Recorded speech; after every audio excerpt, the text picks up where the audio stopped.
Assalamualaikum warahmatullahi wabarakatuh. Suasana di Pengadilan Negeri Jakarta Selatan mendadak hening ketika seorang pria berseragam loreng duduk di barisan kursi belakang ruang sidang. Sorot matanya tajam, rahangnya mengeras, dan jemarinya terus menggenggam erat tutup kepala baret hijau yang terlipat di pangkuannya. Namanya adalah Serka Rendi Pratama, anggota aktif TNI AD dari Kesatuan Batalion Infanteri 201 Jayayuda. Hari itu, ia tidak datang sebagai aparat negara, tapi sebagai kakak kandung dari seorang terdakwa yang dituduh mencuri, adiknya, Rian Pratama, 19 tahun, seorang pemuda lulusan SMK jurusan otomotif, kini duduk di kursi pesakitan dengan wajah muram dan tubuh sedikit gemetar. Ia dituduh mencuri satu unit sepeda motor milik warga Komplek Elit Pondok Indah, Jakarta. Namun, Rendi tahu betul bahwa adiknya tidak bersalah. Ia punya bukti, saksi, bahkan rekaman CCTV dari malam kejadian. Tapi entah kenapa, bukti-bukti tersebut seolah tidak dianggap oleh pihak kejaksaan. Hakim akan segera masuk. Sidang dimulai, kata panitera perempuan dengan suara lantang. Semua berdiri. Rendi pun berdiri, tapi matanya tetap tak lepas dari sosok adiknya. Beberapa menit kemudian, majelis hakim masuk. Ketua sidang, Hakim Dwi Nur Hadi, SH, MH, membuka persidangan dengan suara datar. Sidang berjalan singkat, terlalu singkat, menurut Rendi. Jaksa penuntut umum membaca tuntutan, 3 tahun penjara untuk Rian dengan alasan, alat bukti cukup dan saksi kuat.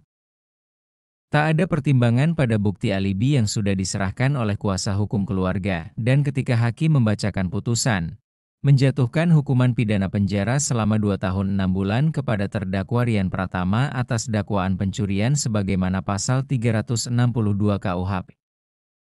Brak! Suara keras mengejutkan semua orang. Serka Rendi membanting kursinya ke lantai. Ia melangkah cepat ke depan, mengejutkan para petugas keamanan yang berjaga. "Dengarkan saya, Pak Hakim," bentaknya lantang. Semua mata tertuju padanya. "Putusan ini tidak adil. Kalian tidak melihat fakta, kalian hanya melihat status sosial korban. Bukti kami diabaikan, ada CCTV, ada saksi. Kenapa kalian menutup mata?" Sidang pun sontak ricuh. Beberapa petugas mencoba menahan Rendi, tapi ia terus berbicara dengan nada tinggi. "Saya bukan cuma kakaknya. Saya juga prajurit yang bersumpah melindungi keadilan. Tapi hari ini, saya lihat sendiri, keadilan itu mati di ruang sidang ini." Para wartawan yang hadir langsung menyalakan kamera. Video Rendi mengamuk tersebar luas di media sosial hanya dalam hitungan jam. Namun, apa sebenarnya yang terjadi di balik kasus ini? Dan siapa sebenarnya pihak yang bermain dalam bayang-bayang hingga membuat adik prajurit TNI itu dijebloskan ke penjara setelah kejadian menggegerkan di ruang sidang? Serka Rendi langsung diamankan oleh Provos TNI dan petugas keamanan pengadilan.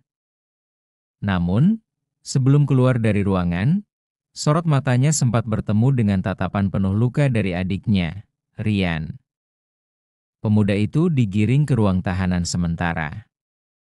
Tidak ada pelukan, tidak ada salam, hanya tatapan yang mengandung janji, "Aku tidak akan tinggal diam." Beberapa jam kemudian, Rendi berada di ruang khusus di Markas Kodim Jakarta Selatan untuk menjalani pemeriksaan karena tindakannya yang dianggap mencoreng institusi. Tapi mayoritas perwira yang memeriksanya justru memaklumi emosinya.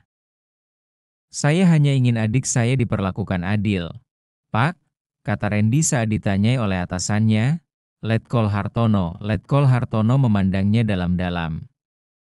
"Saya tahu kamu prajurit disiplin, Ren. Tapi ingat, kita bukan preman. Kita harus main cerdas.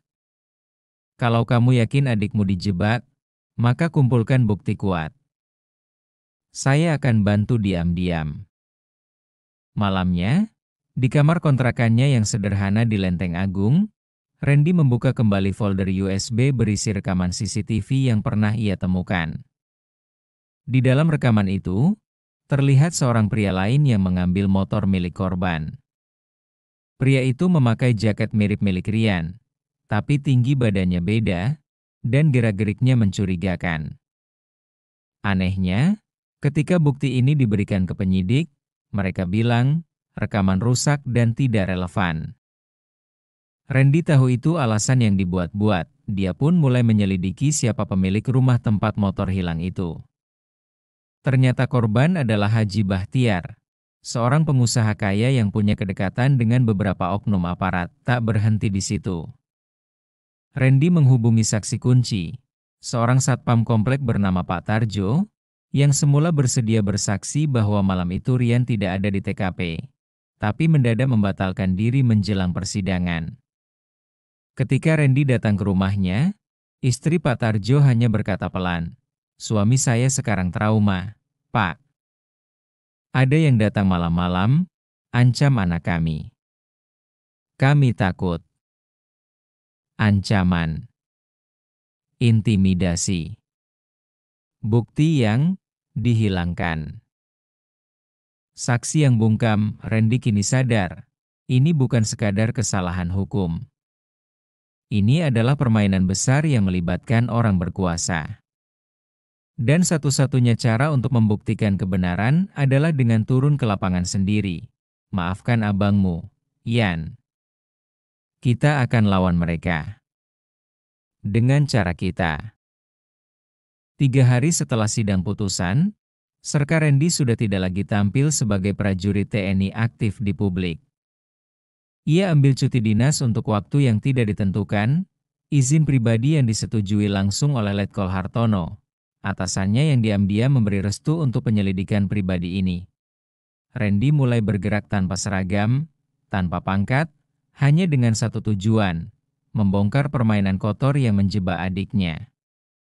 Ia tahu, untuk melawan kekuatan besar di balik nama Haji Bahtiar, ia tidak bisa hanya mengandalkan jalur hukum formal. Ia memulai dari menyusuri CCTV lain di komplek elit tempat motor hilang. Dengan menyamar sebagai teknisi Wi-Fi dan sesekali tukang servis kamera, ia berhasil masuk ke beberapa rumah yang posisinya strategis.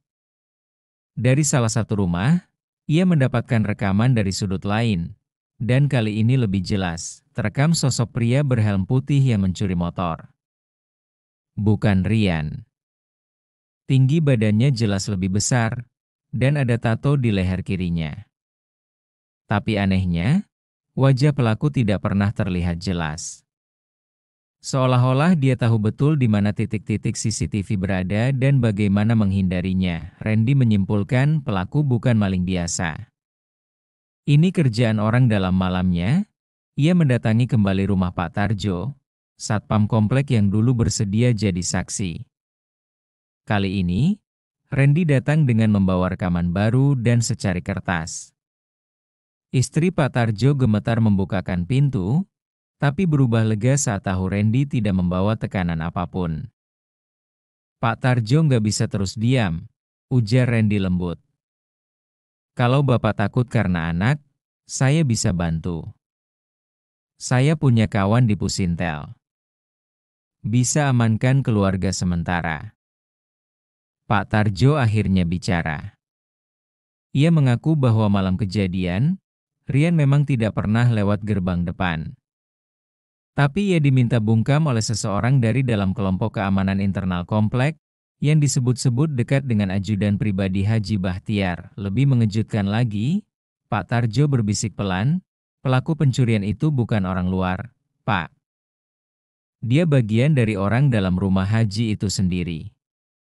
Saya lihat dia keluar dari garasi pakai motor yang hilang.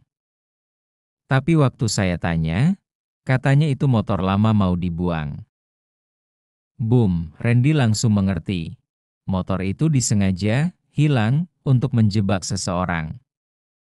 Dan sialnya, adiknya yang dijadikan tumbal, ada motif tersembunyi, ada rencana licik, dan semuanya mengarah pada satu nama, Haji Bahtiar.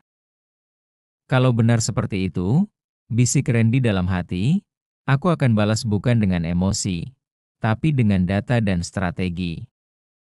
Langkahnya pun dimulai, merekam ulang saksi-saksi, melacak hubungan jaringan Haji Bahtiar, dan menyusun ulang bukti yang sengaja ditutupi. Tapi dia tak tahu, di tempat lain, seseorang juga sedang memantaunya, seseorang yang merasa pergerakan Randy sudah terlalu jauh malam itu. Serka Randy duduk sendirian di dalam mobilnya yang terparkir di ujung gang kecil belakang perumahan elit. Lampu mobil dimatikan, mesin mati, hanya layar laptop di pangkuannya yang menyala. Ia memutar ulang rekaman pengakuan Pak Tarjo, sambil menyusun kronologi waktu kejadian. Semua mulai masuk akal. Motif, pelaku, jaringan, bahkan pengalihan perhatian lewat penjebakan adiknya, tapi tiba-tiba, braak! Sebuah batu besar menghantam kaca belakang mobilnya. Randy langsung refleks merunduk dan membuka pintu. Keluar sambil membawa pisau lipat tempur yang selalu ia bawa. Tapi pelaku sudah kabur, yang tertinggal hanyalah secari kertas di jok belakangnya. Kalau kau mau adikmu tetap hidup di dalam penjara, berhenti nyari masalah. Randy menggertakkan gigi. Ancaman ini justru semakin membuktikan bahwa apa yang ia selidiki sudah menyentuh titik yang sangat sensitif. Keesokan paginya, Randy mengunjungi kawannya semasa pendidikan TNI, Sertu Wicaksono, yang kini bertugas di Intel Kodam. Mereka bertemu di warung kopi kecil di daerah Cijantung, jauh dari pantauan siapapun. Ini serius, Ren, ujar Wicak. Nama Haji Bahtiar udah lama masuk pengawasan. Tapi nggak ada yang bisa sentuh karena dia punya backup di kejaksaan dan kepolisian. Randy meletakkan flash disk di atas meja. Di dalam ini ada rekaman CCTV dan pengakuan saksi. Tapi masih belum cukup buat dijadikan bukti hukum. Wicak mengangguk. Tapi cukup untuk bikin tim investigasi dalam turun tangan, kalau kita bisa hubungkan sama satu orang lagi. Siapa? Ibda Wahyu. Salah satu penyidik kasus adikmu. Dulu dia pernah jadi pengawal pribadi Haji Bahtiar. Aku yakin dia orang dalam yang mengatur agar Rian dijadikan kambing hitam. Randy menarik napas panjang. Nama Ibda Wahyu memang sempat muncul di laporan penyidikan.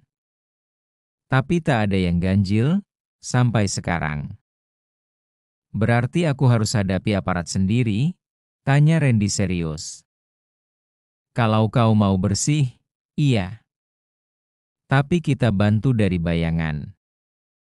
Sementara itu, di sebuah kantor mewah milik Haji Bahtiar, Ibda Wahyu duduk bersama dua pria berpakaian sipil. Wajahnya cemas. Dia terlalu nekat, kata Wahyu sambil menyalakan rokok. Harusnya sejak awal adiknya dihukum, dia langsung diam. Tapi ini malah bikin gerakan sendiri. Salah satu pria berkata dingin, kalau Randy terus korek-korek, bisa bahaya buat semua. Kita harus kasih peringatan atau buat dia hilang. Wahyu menunduk. Kalau hilang, semua orang akan curiga. Kalau begitu, suara pria itu melengking halus, buat dia jatuh dengan cara yang terlihat wajar. Kini, Randy tahu ia sedang melawan bukan hanya mafia kaya dan bejat, tapi juga oknum aparat dalam sistem, dan untuk itu, ia hanya bisa bertahan jika bergerak lebih cepat dari mereka.